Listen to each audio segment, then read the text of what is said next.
যুক্তরাষ্ট্র নৌ অবরোধ তুলে নিলে ইরান পুনরায় আলোচনায় বসতে প্রস্তুত বলে জানিয়েছেন জাতিসংঘে নিযুক্ত ইরানের রাষ্ট্রদূত আমির সাইদ ইরাভানি।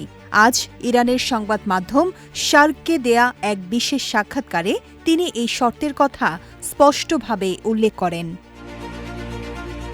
রাষ্ট্রদূত ইরাভানি বলেন, যুক্তরাষ্ট্র অবরোধ তুলে নেয়ার সঙ্গে সঙ্গেই পাকিস্তানের রাজধানী ইসলামাবাদে পরবর্তী দফার আলোচনা অনুষ্ঠিত হবে। তবে নতুন কোনো আলোচনায় বসার আগে যুক্তরাষ্ট্রকে অবশ্যই তাদের বর্তমান বৈরী আচরণ এবং যুদ্ধবিরতি লঙ্ঘনের মতো কর্মকাণ্ড অবশ্যই বন্ধ করতে হবে বলেও শর্ত দিয়েছেন তিনি।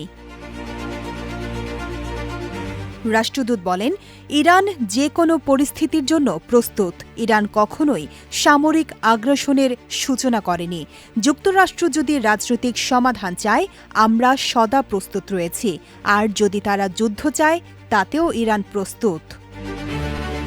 এর আগে পাকিস্তানের মধ্যস্থতায় ইসলামাবাদে দুই দেশের মধ্যে প্রথম দফার শান্তি আলোচনা অনুষ্ঠিত হয়েছিল।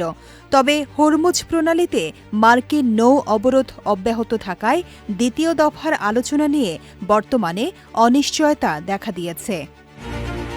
এদিকে মার্কিন প্রেসিডেন্ট ডোনাল্ড ট্রাম্প ইরানের সঙ্গে চলমান উত্তেজনার মধ্যে যুদ্ধবিরতির মেয়াদ বাড়িয়েছেন। তিনি বলেছেন, ইরান কোনো গ্রহণযোগ্য প্রস্তাব না দেয়া পর্যন্ত যুক্তরাষ্ট্র হামলা চালাবে না, তবে নৌ অবরোধ অব্যাহত থাকবে।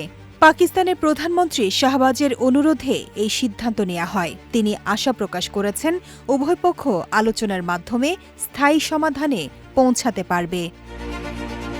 বিজয় টিভি নিউজ ডেস্ক।